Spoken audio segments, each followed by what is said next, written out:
SSC পরীক্ষার ফলাফলে থাকছে না জিপিএ পদ্ধতি, বন্ধ হচ্ছে জিপিএ-5 এর অসুস্থ প্রতিযোগিতা। 3টি ক্যাটাগরিতে মোট 7 পয়েন্টের মধ্যে হবে সামষ্টিক মূল্যায়ন।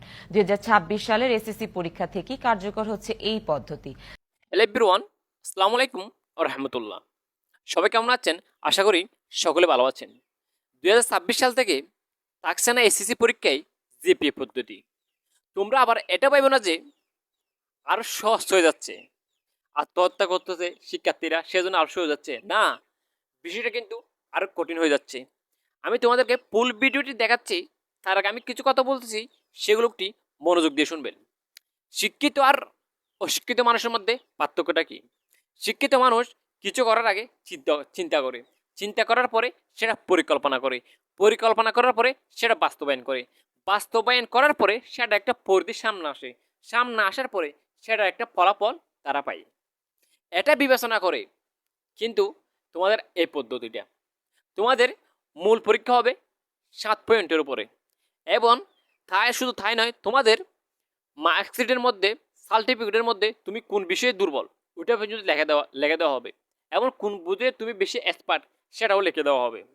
এটা কিন্তু তারা মেধার গুরুত্ব দিচ্ছে, এবং মেধার গুরুত্ব দিচ্ছে।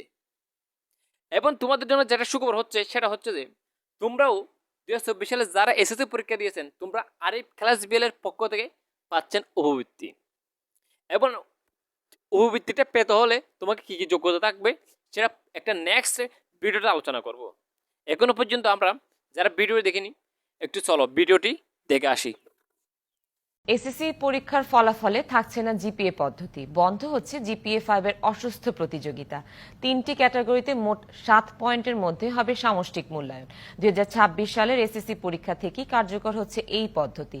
জাতীয় শিক্ষাক্রম ও পাঠ্যপুস্তক বোর্ড বলছে, নতুন এই পদ্ধতিতেই সঠিক মূল্যায়ন হবে শিক্ষার্থীদের। আর বিশেষজ্ঞরা বলছেন, হুট করে বড় পরিবর্তনে খাপ খাওয়াতে প্রয়োজন ব্যাপক প্রশিক্ষণ ও প্রস্তুতি। এসএসসি ও সমমান পরীক্ষার ফলাফলে 2001 সাল থেকে চালু হয় জিপিএ পদ্ধতি। এরপর প্রতি বছর বাড়তে থাকে জিপিএ-5 ও কথিত গোল্ডেন জিপিএর সংখ্যা। এই ফলাফল নিয়ে শুরু হয় অসুস্থ প্রতিযোগিতা, যা পরে পরিণত হয় অনেকটা সামাজিক ব্যাধিতেও। কিন্তু পাল্টে যাচ্ছে প্রায় এক যুগের প্রচলিত এই পদ্ধতি। নতুন কারিকুলামে 2026 সাল থেকেই এসএসসির ফলাফলে থাকছে না জিপিএ পদ্ধতি। তার পরিবর্তে ফলাফল নির্ধারণ হবে সামষ্টিক মূল্যায়নে, যার মধ্যে লিখিত থাকবে 65 ভাগ ও দক্ষতা মূল্যায়ন থাকবে 35 ভাগ। মোট পয়েন্ট থাকবে 7। এখন গ্রসলি বলছি সে জিপিএ 4 পেয়েছে, মানে 5 পায় নাই, ও গোল্ডেন 5 পায় নাই, ইত্যাদি ইত্যাদি। এটা সঠিক কোনো মূল্যায়ন না। নতুন শিক্ষাক্রমে যে মূল্যায়নটা হবে সেখানটায় আসলে এরকম করে কোনো গ্রেডিং করা হবে না, কোনো ডিভিশন করা হবে না, কোনো বিভাজন করা হবে না। প্রত্যেকটা সাবজেক্টেরই একটা 7 পয়েন্ট স্কেলে মাত্রা করা আছে, যেটা দিয়ে আপনি বুঝতে পারবেন যে ও এই সাবজেক্টে এই জায়গায় আছে। এনসিটিবি বলছে, নতুন এই পদ্ধতিতে রেজাল্ট কার্ডে শিক্ষার্থীদের যোগ্যতা ও দুর্বলতার বিস্তারিত উল্লেখ থাকবে। তার কোন জায়গায় দক্ষতা আছে আর কোন জায়গায় দুর্বলতা আছে সেটাও চিহ্নিত হবে। এখন আমি দেখি যে বাংলায় 70 পেয়েছে, মানে সে কোন জিনিসটা আসলে জানে না বা পারে না, কোন জায়গায় তার দুর্বলতা, এগুলো কিছু বোঝা গেল না।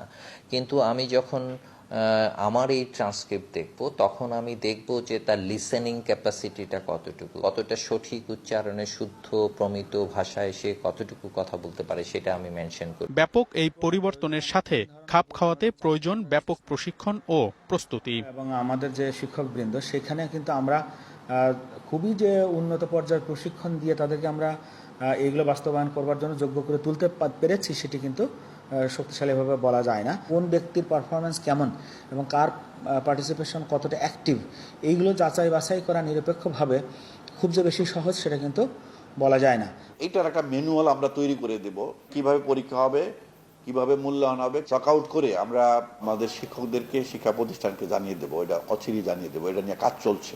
নতুন কারিকুলামে ফলাফল মূল্যায়নে যাতে কোনো বৈষম্য তৈরি না হয়, সেদিকে সর্বোচ্চ গুরুত্ব দেওয়ার পরামর্শ বিশেষজ্ঞদের। মনিরুল সোহাগ, ডিবিসি নিউজ, ঢাকা।